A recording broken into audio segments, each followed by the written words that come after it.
Muito bem-vindos, amigos internautas da sua mais nova opção sobre saúde e a saúde mais responsável que nós vamos abordar a partir de hoje.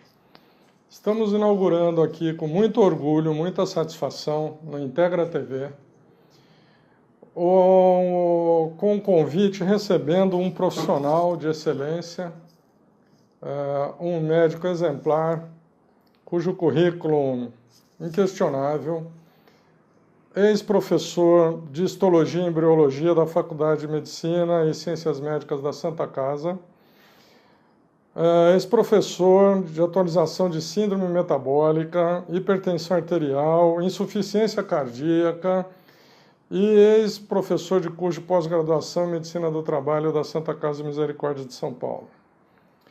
Pós-graduado em histologia, não gosta que eu comente, mas é um homem envolvido com arte, regente musical, um homem que dispensa apresentações, multidisciplinar, enfim, um profissional. Não poderia inaugurar esse canal com outro profissional, a não ser com meu amigo querido Dr. Nelson Nizenbaum.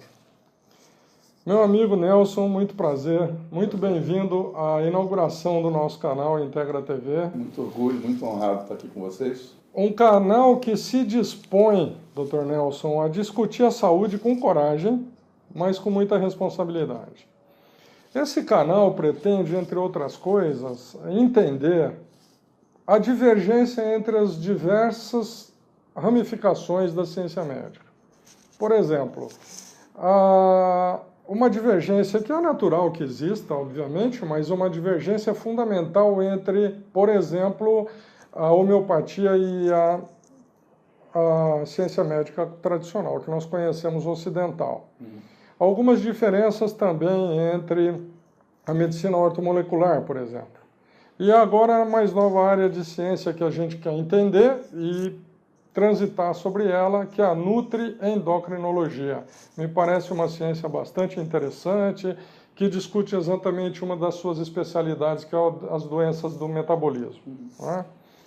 Então, a gente queria começar ouvindo você sobre as suas impressões entre as diversas opiniões ou os diversos fundamentos existentes entre essas grandes ciências. Na sua opinião, como é que a gente poderia abordar essas ciências de uma maneira bastante responsável? Olha, eu acho que para a gente começar a analisar essa questão de uma forma mais digamos assim, honesta e responsável, a gente tem que ir para a perspectiva histórica, né? Todas as sociedades, em todos os momentos da história, tiveram a sua forma de praticar a medicina. Né? É difícil encontrar uma sociedade ao longo da história que não tenha tido seus médicos, a sua forma de entender o mecanismo de doença, a sua forma de entender o significado da doença e a forma do profissional, no caso, praticar a medicina. De modo que, ao longo da história, nós temos, eu acho que mais diferenças, mas não necessariamente divergências ou oposições. Simplesmente são modelos diferentes de concepção de vida, de doença, de saúde, que recorrem também a componentes culturais, a componentes religiosos, a componentes antropológicos e psicológicos e assim por diante. De modo que eu não vejo uma oposição entre as diferentes formas de medicina que nós temos. Talvez o exemplo mais clássico seja a acupuntura, que é uma forma milenar de medicina, que é reconhecida como um recurso terapêutico bastante importante. Então, eu de modo algum jamais encarei qualquer forma de se praticar a medicina como algo concorrente ou algo oposto ao que eu faço. O que eu faço é o que se chama grosseiramente de medicina alopática, a medicina tradicional ocidental, mas sempre tive e continuo tendo respeito por qualquer outra forma de medicina. Por quê? Porque o nosso objeto de trabalho, do médico, é o ser humano, né? É a saúde do ser humano, é o seu bem-estar, né? E cada ser humano pode ter as suas crenças, pode ser a sua forma de preferência de como ser tratado, de como ser abordado, e de como ter a sua saúde cuidada. Então nós temos que estar sempre muito atentos a tudo isso e jamais estabelecer esse tipo de oposição. Agora, existe o que a gente chama, entre aspas, de medicina científica, que é a medicina construída com fatos que a ciência dispõe de métodos para verificar e reproduzir e repetir, né? É o que a gente chama de método científico. Mas o método científico, ele tem os seus limites, porque nem todas as realidades clínicas de um paciente, ou uma realidade epidemiológica de uma sociedade, ou uma realidade psicológica de uma determinada cultura, a ciência tem metodologias e eficácia para poder medir e formar uma opinião se é correto ou se é errado, enfim, se é válido ou se é inválido. Né? Existem muitas coisas que ocorrem no nosso dia a dia, enquanto clínicos tradicionais alopáticos, fenômenos que a gente observa em determinados pacientes, alguns resultados de exame, algumas respostas adequadas ou inadequadas a determinados medicamentos, etc., que nós não temos uma explicação científica imediata, porque não dispomos de métodos para estudar um determinado assunto. Bacana. Então, assim, nós temos que trabalhar com um conceito de verdade que não são verdades absolutas. Nem a ciência traz verdades absolutas. A ciência traz a verdade científica, que não é uma verdade absoluta. Claro. Né? São verdades verificáveis. Né?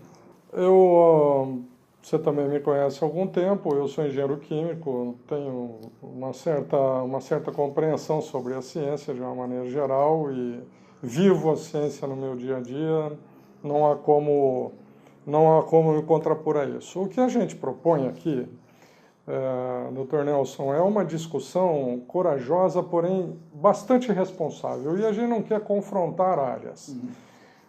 Por exemplo, o que a Integra TV se propõe é fazer um entendimento complementar, digamos, entre as áreas e que a gente não entende como concorrentes também, né? Mas como complementar. Falando da sua ciência médica alopática, que é uma medicina que nós conhecemos como medicina ocidental, recentemente ouvi uma entrevista bastante longa e bastante interessante do Dr. Anthony Wong, que é um toxicologista, professor da Faculdade de Medicina da USP, um homem bastante respeitado nessa área, onde ele diz que a população tem feito usos excessivos e incorretos de medicações, causando um certo impacto, não só na saúde, como um impacto social e também econômico ao Estado, porque se ele está recebendo uma medicação incorreta por algum motivo, ou por indicação médica no primeiro atendimento, ou por uma indicação médica num segundo atendimento, mas uma medicação ou mal administrada ou em excesso, pode trazer recorrentes muito importantes para a população. E me parece que o Brasil é recordista em número de drogas, né, de variedade de medicação e também de quantidade de medicação. Na sua opinião, você acha que a medicina alopática hoje tem atendido? Eu fiquei um pouco impactado com essa informação que eu ouvi numa rádio importante aqui de São Paulo sobre essa administração, digamos, em excesso ou às vezes até incorreta. Como é que você analisa isso? Olha, o conhecimento da farmacologia, ele é um conhecimento muito delicado, é uma área muito sensível da medicina alopática, e a gente observa determinados fenômenos que realmente deixam muito claro de que algumas coisas estão mal cuidadas, né? Na questão de acidentes e incidentes com medicamentos, a gente tem que chamar a atenção de que nós vivemos num ambiente onde a venda de medicamentos é excessivamente liberalizada, na minha concepção. Ou seja, medicamentos que têm margens de segurança bastante estreitas são vendidas sem prescrição médica e, portanto, sem a devida orientação. Como você falou muito bem, existe um número muito grande daquilo que a gente chama de especialidade farmacêutica. O que é uma especialidade farmacêutica? É uma marca de remédio. Então você tem, por exemplo, uma substância qualquer como o paracetamol, que é o princípio ativo do produto de referência Tilenol. Eu não sei quantas marcas e por quantos nomes essa substância é vendida no mercado. Quem é o responsável pela autorização fabricação do paracetamol? Provavelmente a Anvisa. Sim, essa regulamentação, A teoricamente, agência reguladora seria a passa Anvisa. pela Anvisa. Ok. Né? Uhum. Então a gente tem um número muito grande. E é muito frequente a gente ver, por exemplo, o paciente se automedicar tomando algumas vezes 2 marcas diferentes do mesmo produto. Uhum. Ou tomando 2 medicamentos ao mesmo tempo que são do mesmo grupo químico e, portanto, não deveriam estar sendo misturados porque o potencial de toxicidade e de dano é bastante grande.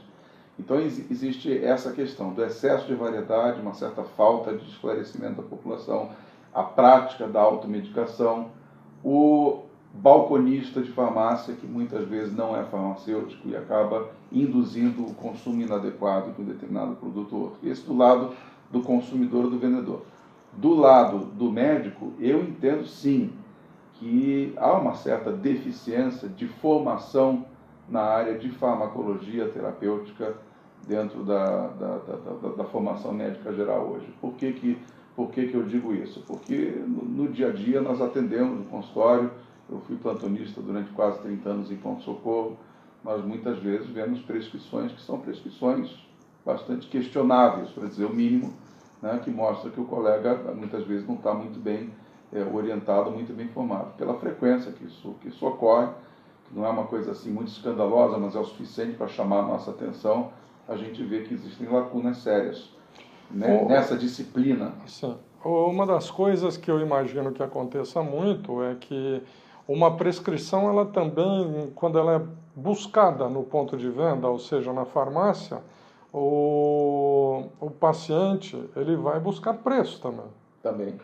Preço é um ingrediente importantíssimo para o resultado terapêutico, né?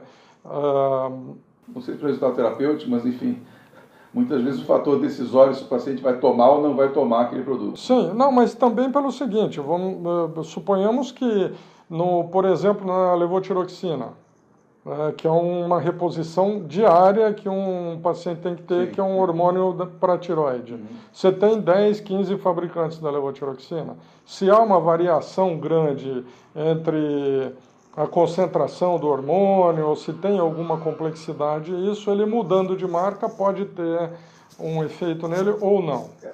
Isso não teoricamente não deveria acontecer. Não deve acontecer. Sinceramente, eu não tenho dados concretos para dizer se isso está acontecendo ou se não está acontecendo. Eu, na minha prática clínica, eu vi isso acontecer algumas vezes, que a gente prescreveu determinado produto, não observamos o efeito terapêutico desejado na troca da marca. Isso, assim, repetiu-se, evidentemente, um número significativo para a gente ver que realmente tem uma certa influência. Havia algum problema, né?